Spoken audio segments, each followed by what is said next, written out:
Assalamualaikum warahmatullahi wabarakatuh. Perkenalkan, saya Ifati Fadliana Sari dari jurusan Sosiologi FISIP Universitas Lampung. Video ini saya buat sebagai salah satu syarat untuk sertifikasi dosen tahun 2024, yaitu PDD UKT-PT atau Pernyataan Diri Dosen untuk Unjuk Kerja Tridharma Perguruan Tinggi pada aspek pengajaran. Pada kesempatan kali ini, saya akan memberikan cuplikan mengenai mata kuliah metode penelitian kualitatif. Adapun rencana pembelajaran semester akan saya jelaskan sebagai berikut. Mata kuliah metode penelitian kualitatif ini adalah mata kuliah yang diajarkan kepada mahasiswa di semester 3 dengan CPL Prodi ada 3 poin. Yang pertama, mampu menyusun deskripsi saintifik hasil kajian tersebut di atas dalam bentuk skripsi atau laporan tugas akhir dan mengunggahnya pada laman perguruan tinggi. Yang kedua, mampu mengambil keputusan yang tepat secara analitis berdasarkan penguasaan informasi dan data. Dan yang ketiga, menguasai konsep teori metode dalam bidang ilmu sosiologi secara umum dan cabang kajian spesifik yang ditekuni. Mata kuliah metode penelitian kualitatif ini diajarkan kepada mahasiswa di semester 3 dengan 4 CPMK. Yang pertama, mahasiswa mampu menganalisis paradigma penelitian kualitatif serta perbedaan antara penelitian kuantitatif dan juga kualitatif. CPMK yang kedua, mahasiswa mampu merumuskan masalah penelitian dan kerangka teori dalam penelitian kualitatif. CPMK yang ketiga, mahasiswa mampu menguasai teknik-teknik penelitian kualitatif dan juga teknik analisis data primer serta data sekunder. CPMK yang keempat, mahasiswa mampu menyusun proposal penelitian dan seminar hasil penelitian. Mata kuliah metode penelitian kualitatif ini mengajak mahasiswa agar memahami apa itu penelitian kualitatif, serta bagaimana kita sebagai akademisi memahami permasalahan sosial yang ada di sekitar agar dapat diteliti menggunakan metode penelitian kualitatif. Dalam mata kuliah ini, mahasiswa juga belajar tentang teknik-teknik pengumpulan data dan juga teknik analisis data dan juga keabsahan data dalam penelitian kualitatif hingga mahasiswa mampu menyusun proposal dan juga menseminarkan hasil penelitian tersebut. Bahan kajian mata kuliah metode penelitian kualitatif ini meliputi 8 materi. Yang pertama, mengenai paradigma penelitian kualitatif. Yang kedua, perbedaan antara penelitian kualitatif dan juga kuantitatif. Yang ketiga, merumuskan masalah penelitian. Yang keempat, kerangka teori dalam penelitian kualitatif. Yang kelima, teknik-teknik penelitian kualitatif. Yang keenam, teknik analisis data primer dan sekunder. Yang ketujuh, proposal penelitian. Dan yang kedelapan, seminar hasil penelitian. Mata kuliah ini menggunakan beberapa referensi. Yang pertama adalah buku Norman K. Denzin mengenai The Handbook of Qualitative Research. Kemudian ada buku dari Lexi Jemoleong mengenai metode penelitian kualitatif dan juga beberapa publikasi dan karya ilmiah yang ditulis oleh dosen-dosen jurusan Sosiologi FISIP Universitas Lampung. Bobot penilaian dalam mata kuliah ini meliputi 5 hal. Yang pertama, 5% untuk kuis, 20% untuk penugasan individu, 20% untuk penugasan kelompok, 25% UTS, dan 30% untuk penilaian ujian akhir semester. Berikut video pengajaran mata kuliah metode penelitian kualitatif. Selamat siang semuanya. Assalamualaikum warahmatullahi wabarakatuh. Terima kasih telah berkumpul di sini kita dalam mata kuliah metode penelitian kualitatif ya. Masih dengan saya sebagai dosen pengampu mata kuliah ini, dan hari ini akan menjadi pertemuan kita yang ke-11 karena kemarin kita sudah membahas tentang teknik pengumpulan data, dan hari ini rencananya kita akan membahas tentang analisis data kualitatif baik itu primer maupun sekunder. Ya, dalam perkuliahan kali ini ya, kita akan membahas tentang analisis data kualitatif, dan nanti materinya dapat diunduh menjadi bagian dari pembelajaran asinkronus kita dan dapat diunduh di LMS yang kita miliki ya di kelas. Nanti akan saya share sekali lagi untuk mengingatkan kalian untuk bisa masuk ke dalam kelas kita. Dan sebelum kita mulai perkuliahan kita hari ini, saya akan menyampaikan apa yang menjadi tujuan pembelajaran hari ini ya. Untuk pertemuan ke-11 ini ya, masuk pada CPMK ketiga, di mana mahasiswa diharapkan mampu untuk menguasai teknik-teknik penelitian kualitatif dan juga teknik analisis data primer dan data sekunder. Dan sub CPMK dari perkuliahan hari ini adalah mampu memperjelas, mengorganisasikan, dan mengembangkan teknik analisis data primer dan data sekunder yang sesuai dengan level kurikulum kriteria C1, A4, dan juga P4. Nah, dalam perkuliahan kali ini, sebelum kita masuk ke analisis data, alangkah baiknya kita akan membahas tentang pertemuan sebelumnya ya. Kemarin kita membahas tentang teknik-teknik penelitian kualitatif ataupun yang biasa kita sebut sebagai pengumpulan data, baik itu data primer maupun data sekunder. Nah, adakah salah satu di antara kalian yang mau review ataupun menyampaikan materi kemarin apa sih tentang pengumpulan data, baik itu bisa primer, bisa sekunder, mungkin dari cara mewawancarai ya, baik itu mewawancarai secara mendalam ataupun studi literatur. Silakan salah satu. Oke, silakan. Ya. Untuk studi literatur kita mencari gimana sih perkembangan budaya teknologi Jepang dan apa namanya, kayak dari mana di awalnya, bagaimana caranya, terus apakah dia ada efek terhadap kesehatannya gitu. Nah itu kita bandingkan dengan budaya mungkin baik di Jepang. Oke, dalam proses pencarian studi literatur apa saja yang dilakukan oleh mahasiswa kemarin? Kemarin itu kita Cari jurnal. Baca buku.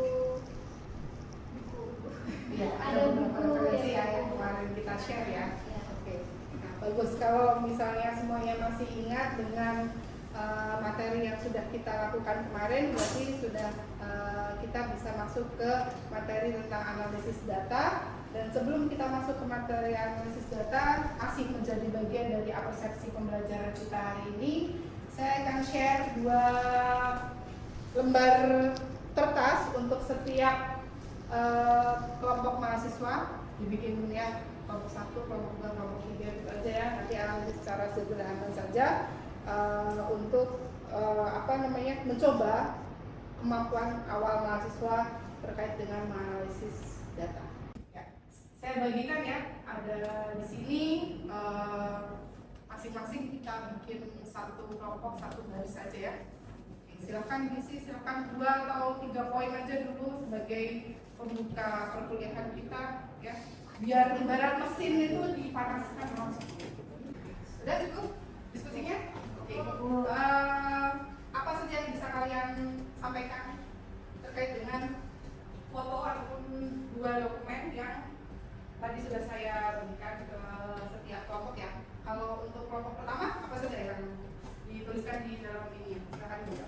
Kalau untuk gambar yang pertama itu tuh dia tuh cenderung terjadi di masyarakat desa. Terus kalau misalnya kalau mereka datang itu ke sana, interaksi antar selama itu masih terjadi gitu loh Bu, dan masih terjalin dengan baik gitu. Terus habis itu memang biasanya orang yang datang untuk sana itu sengaja untuk biar ngobrol dengan yang lain, nggak hanya sekedar misalnya minum kopi gitu. Tapi kalau untuk gambar yang kedua itu cenderung terjadi di masyarakat kota.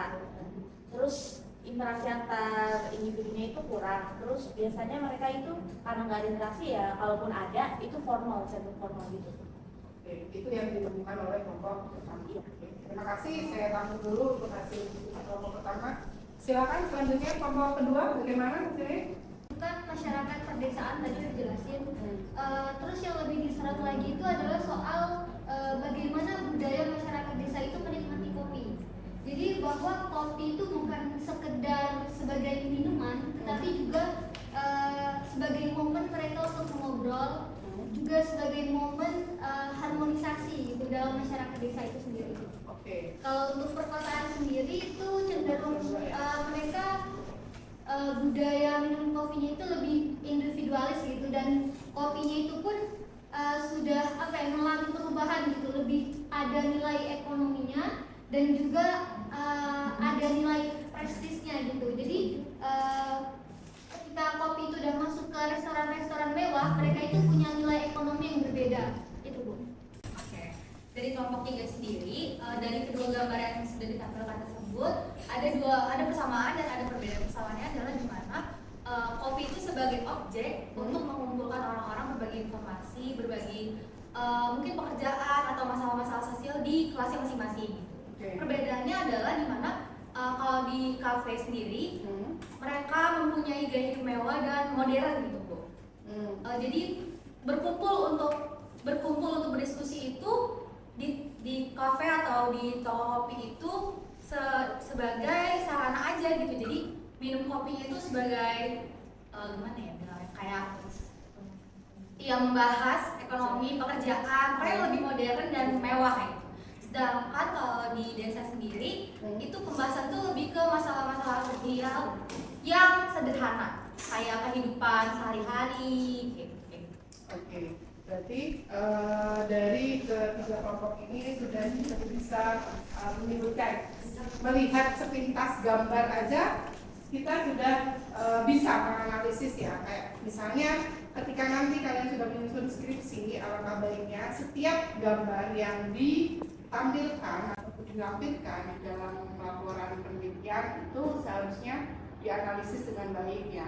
Harus diceritakan apa saja inti dari gambar tersebut. Mungkin minggu kemarin saya sudah sedikit menyampaikan bahwa ketika ada gambar kayak gini nih, nah kita harus bisa menjelaskan secara detail nih bagaimana suasananya, apakah itu malam ataupun siang. Nah terus habis itu bagaimana pakaian-pakaian apa saja yang mereka gunakan. Di sini kan terlihat bahwa di sini tidak ada perbedaan gender, ya kan? Semua bisa menikmati kopi, ya. Tapi mungkin obrolannya juga, jenis obrolannya akan sangat berbeda sekali ya.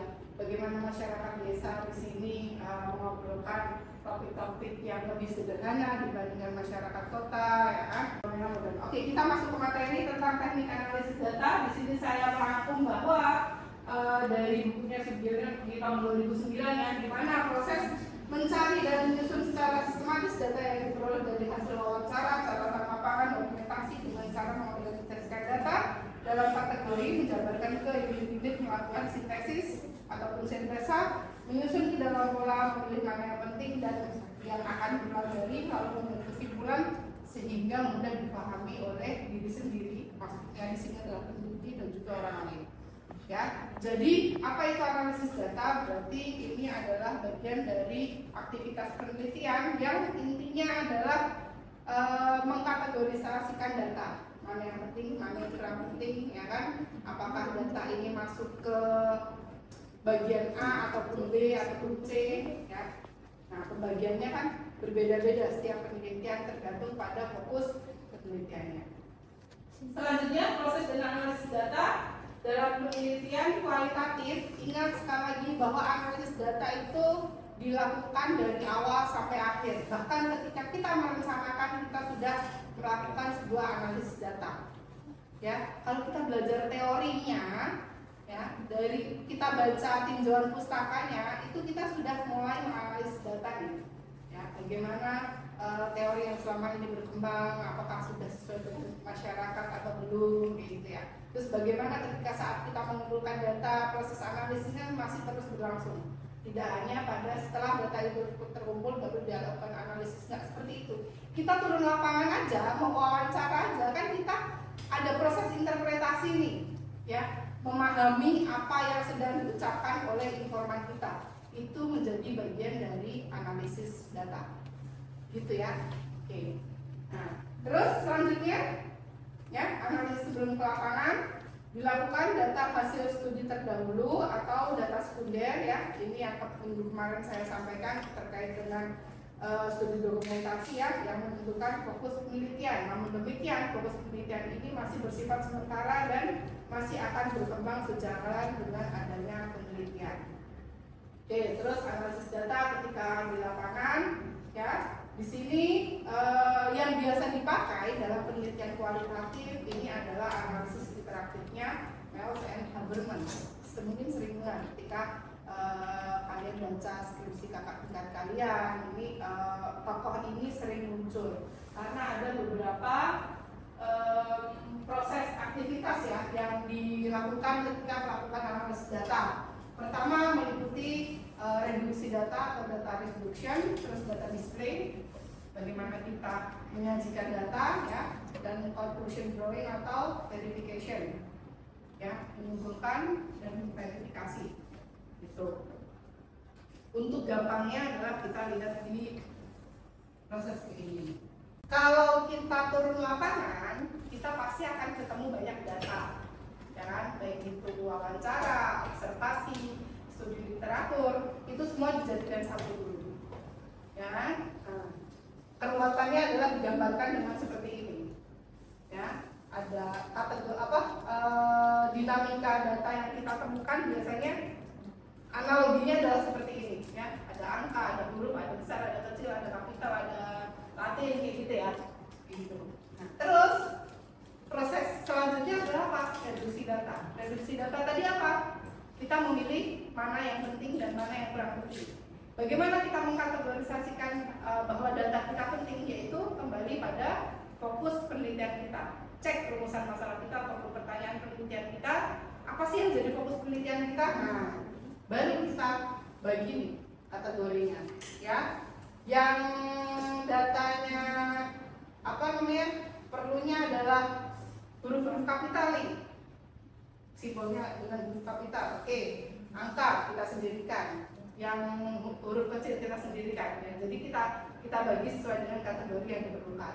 Oke, selanjutnya bagaimana kita mendisplay data? Nggak semuanya kan kita tulis, kita saring lagi ya kan. Nah, seperti ini sesuai dengan urutan ya, bisa jadi ABC dan seterusnya. Terus mungkin ini disusun kalimatnya seperti apa kayak gitu ya. Terus ini kalau yang angka di seperti apa kan ya. Conclusion, kesimpulannya apa, bahwa mungkin ditemukan seperti ini bla bla bla gitu kan. Selanjutnya ketika data itu kurang, menariknya kalau analisis interaktif itu ketika data itu kurang, kita bisa balik lagi ke lapangan untuk mengambil data yang belum kita temukan atau data yang kita temukan lagi untuk melengkapi data yang sudah ada sebelumnya. Jadi makanya yang namanya analisis data itu berlangsung secara terus menerus. Oke, kita mulai dari reduksi data yang didapat di lapangan, jumlahnya cukup banyak. Untuk itu perlu dicatat secara teliti. Kayak misalnya kita bisa wawancara, kita bikin transkripnya ya. Terus habis itu kita coding sesuai dengan poin-poin apa ataupun indikator-indikatornya seperti apa, baru nanti dipilah-pilah. Biasanya kita bikin kolom nih kategorisasinya. Nah, yang ini masuk ke pertanyaan penelitian pertama, atau yang ini masuk ke penelitian kedua kayak gitu. Itu adalah proses reduksi data. Selanjutnya ya, penyajian data. Nah, biasanya penyajian data ini biar tidak bosan orang baca laporan penelitian kita, jangan cuman tulisan aja nih yang disampaikan. Bisa jadi dalam bentuk grafik, timeline, tabel, dan juga yang lain. Tapi jangan lupa ketika ada grafik ataupun gambar apapun, baik itu tabel, grafik, ataupun timeline, kita harus menjelaskannya sebelum atau sesudah dari tabel itu ada ataupun dari grafik itu ada ya gitu. Jadi kan orang tertarik nih untuk baca apa ini, ada gambar apa nih ya, orang kan akan baca penelitiannya gitu. Oke, selanjutnya verifikasi data. Kesimpulan awal yang dikemukakan masih bersifat sementara dan bisa saja mengalami perubahan. Kesimpulan dalam penelitian kualitatif adalah temuan baru yang sebelumnya belum pernah ada. Ini yang disebut dengan novelty penelitian. Apa sih yang membedakan penelitian dengan yang penelitian sebelumnya yang mirip-mirip? Gitu kan. Harus ada sesuatu yang baru. Dan kesimpulan ini adalah sebagai hipotesis ataupun jawaban awal ya. Dan bila didukung oleh data yang lain lebih luas, maka akan menjadi sebuah teori. Nah, tapi ingat bagaimana cara mereduksi data, yaitu kita memilih yang penting saja, yang nggak penting kita buang. Nah, coba kita lihat nih hasil dari diskusi kita kali ini. Masih ingat ya gambarnya tadi ya, di ini ya. Nah, inilah ya, biar kelihatan semua. Kelihatan semua yang belakang? Oke. Nah, ya, untuk yang saya tandai merah berarti yang kita buang. Oke, sama-sama kelas. Ya, di hasil kelompok 1 di sini cenderung terjadi di masyarakat pedesaan. Apakah perlu kita reduksi? Tidak. Oke.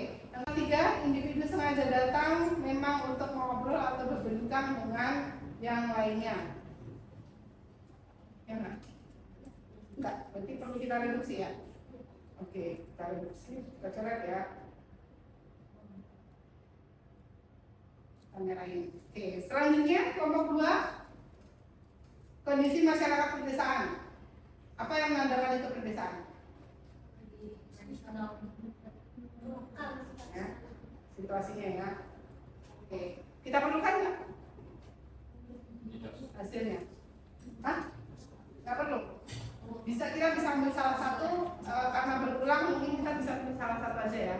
Oke, ya, kita kuningin aja karena dia double. Nah, ketika yang ditandai kuning pengulangan itu berarti dijadikan satu, ya, itu tidak perlu ditulis secara berulang-ulang, cukup satu aja nih. Ya, kalau misalnya di dalam skripsi, kayak misalnya ya hasil wawancara sudah disampaikan oleh informan A, kemudian informan B juga menyatakan hal yang tidak jauh berbeda, kita bisa menuliskannya tidak 2 kali, tapi ketika kita menceritakan apa yang sudah disampaikan oleh informan A, tulis aja di situ dan ini diperkuat oleh informan B. Itu aja. Jadi tidak melakukan pengulangan. Itu cara mendisplay data biar menarik. Gitu ya. Jadi tidak semua berulang. Apa? Informan A mengatakan iya, informan B juga iya. Kecuali kalau ada pengembangannya. Iya dengan catatan tambahannya apa. Nah, berarti itu kan perlu dijelaskan lagi untuk penambahannya. Sampai sini mengerti? Paham? Gampang? Gampang. Penelitian kualitatif itu memang sangat gampang, ya kan? Nah, ingat sekali lagi, untuk penelitian kualitatif itu instrumen utamanya adalah peneliti sendiri. Kualitas dari sebuah penelitian kualitatif itu tergantung pada bagaimana pengalaman peneliti menjadi seorang peneliti. Seperti itu. Sebelum kita tutup perkuliahan kita hari ini, alangkah baiknya kita cek dulu ya ketercapaian mata kuliah kita. Takut? Masih ada dalam handphone kalian? Saya sudah menyiapkan kuis. Nah, silakan.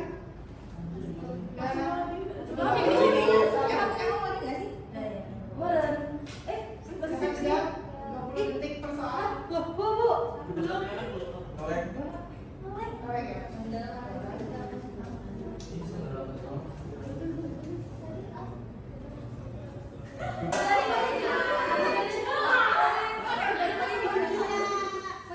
Masih ada 3 pertanyaan lagi. Kita lihat hasilnya. Siapa? Wis. Geser.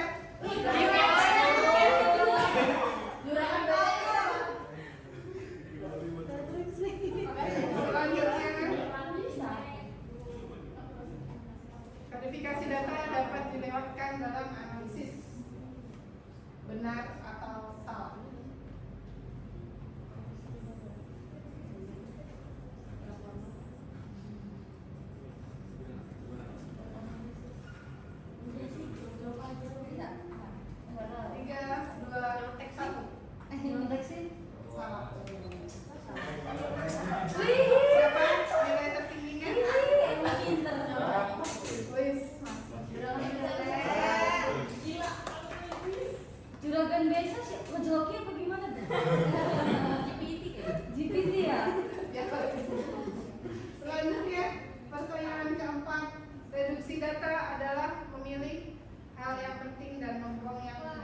benar atau salah? Silakan dijawab.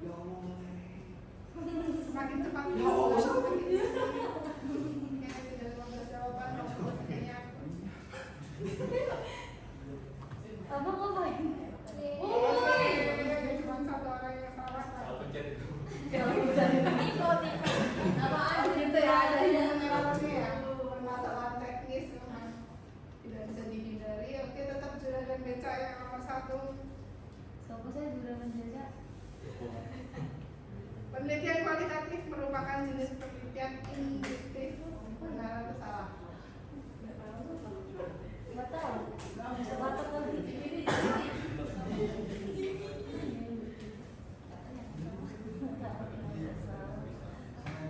Juragan beca ya ini Winston. Siapa juragan beca?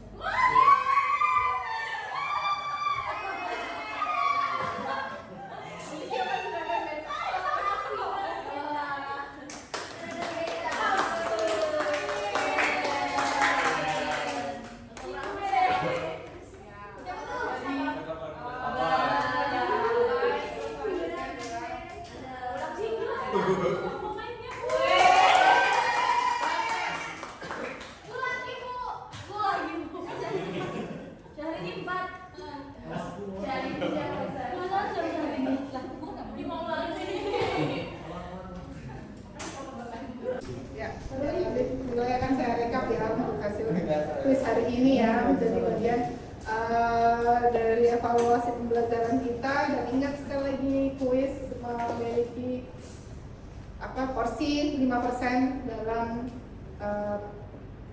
penilaian dari keseluruhan pertemuan yang kita lakukan dalam mata kuliah metode penelitian kualitatif ini.